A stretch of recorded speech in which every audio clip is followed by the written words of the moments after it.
Forward to the last and the fourth theory of public relations, which is the diffusion of innovation theory, stated by Everett Rogers in the year 1962.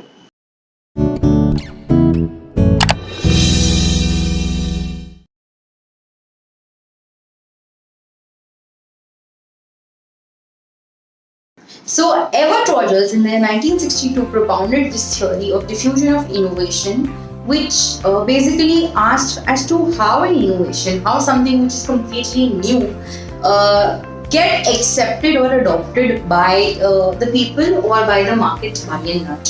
So, for which he categorized it into two main parameters. Firstly, he said that it follows a five-stage method or a process, and it's eventually adopted, and the users or the groups are also formed in a five-stage parameter that will make your product or your innovation accepted or adopted by these users. So first we'll understand what are these five stages or what are these five steps. I'm sure all of you all must be aware about the concept of IDA, that speaks for attention, interest, desire and action. Tweaking this a little bit, what Mr. Edward Rogers has said that basically, these five steps are awareness, that is the knowledge aspect. What is it that people are aware of? First, we take the steps and then I'll explain it to you all in detail. So, the first step is the awareness step. Then we move to understanding or having a sort of interest in it. Then the third step is the deciding factor. And after decision, the fourth step is getting in the implementation aspect of it, that is a trial aspect, and then the last one is the adoption. Okay, so the acronym that we can form from it is AIDIA, IDEA. Okay, so the very first stage is awareness, that is the knowledge.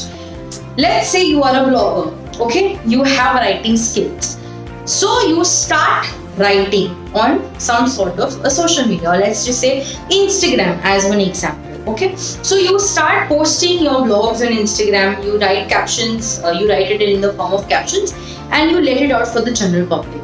So very first thing is that you are going to make people aware by sending them follow requests, right? You are going to follow them on their media so that they will in turn come down, check your page and see if second page it interests them. Are they finding a connection with what you are writing? Are they liking your writing as a very first parameter? So once you followed them, you've given them a nudge, you've made them aware that hello, I am there, I am following you, or probably I'm commenting on your post, come down see my post. They will come down to see if your posts are giving them any sort of interest. When they read your first post, when they read your second post, they are in the decision mode. Alright, whether can he or she follow you back or no. So in the decision stage. Then comes the third stage. He read your post, he connected with it, and he said that okay, this person has also followed me. Chalo, let's give him a push. Somebody from my own constituency or somebody from my field, some who's like a budding writer, so let me give him a push. He or she starts following you back. That's the implementation stage. Then comes the last stage, that is the adoption, when he also starts, commenting on your post or giving inputs about your post. That means that he is accepted you.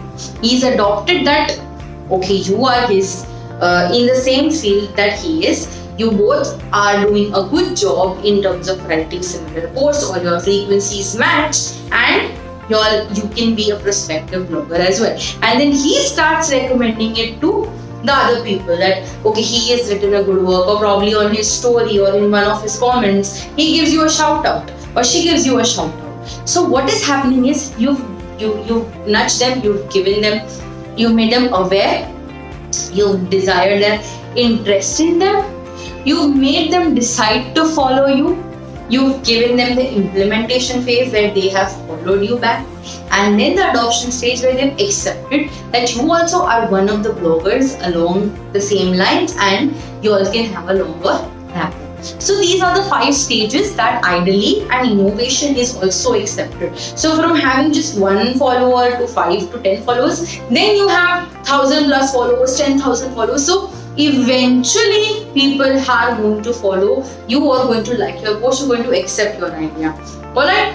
In the second stage, if in the interest stage, the person doesn't connect with your code, he will or she will not go to the remaining stages.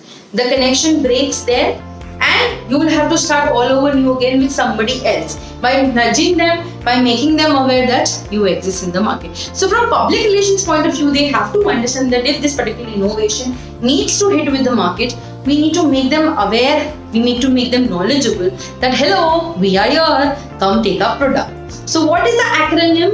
Attention, interest, decision, implementation, and last but not the least, the adoption parameter. Now, he also went forward to say that there are 5 categories of users, basically starting with the innovators, the ones who are innovating. Let's again take the example of the blogging category.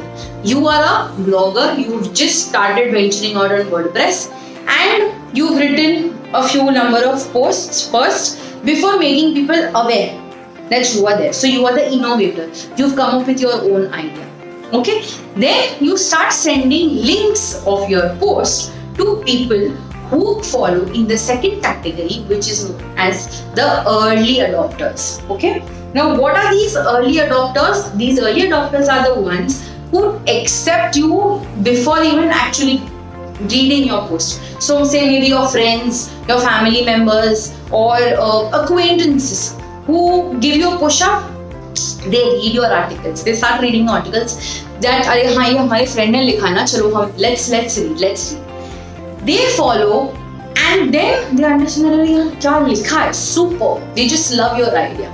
So they go and tell the early majority, means they go and tell their friends, or they share your posts on Facebook or on any other social media handles that they have, and they let people know that अरे ये बंदा बहुत अच्छा लिखता है. Okay, so other cases it could be word of mouth, and here it's physically that they are forwarding your post. So comes the third category of early majority. Then comes, so you in a process of say 6 months, or probably in a process of in a year, you may have 1,000 or 10,000 subscribers who follow in the category of your early majority. They have faith in you. These 1,000 subscribers that you have on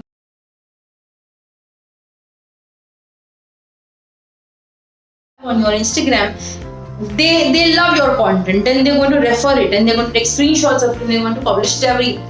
Then comes the fourth parameter, who are late majority, who realize अरे ये बंदा तो बहुत ही अच्छा सा काम कर रहा है, इसके पोस्ट शेयर हो रहे हैं, चलो.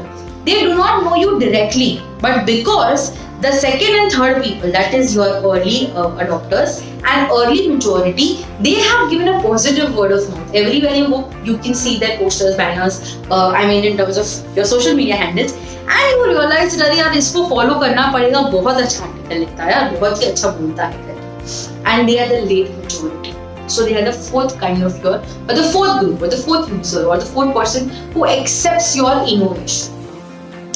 Last but not the least are laggards. Now what are these laggards? The spelling is Laggards. Laggards basically are those people who have to be pushed कि भाई जाओ, इनको follow करो, ये बहुत ही अच्छा content देते हैं.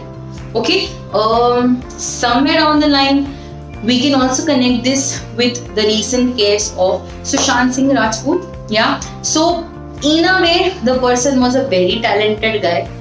His early adopters were probably small budgeted directors who realized that he really has a potential, tried to work with him. Then there was an early majority who gave him the opportunity to work in films or on larger banners. So that's how probably we can say that he got MS Dhoni as a movie. Then came in the late majority, when probably after his sad demise, people realized that he had a lot of potential, and people just started following him on all the social media handles, and they realized that he had so much of talent, he had so much of brains. If you go to see his Instagram posts, or if you go to see his tweets, all things were very intellectual in nature. And eventually it's the laggards who didn't know anything about Sushant, but after everything happened and when everybody in the world started following him, that's when even they started following the person. So, not the right example in a way, but to understand that there are the five kind of users, we can use this particular example. May his soul rest in eternal peace and justice be prevailed. But then that's how we can understand a concept in a much better way. So these are the four theories of public relations, and let's understand as to why we need to understand these theories once more.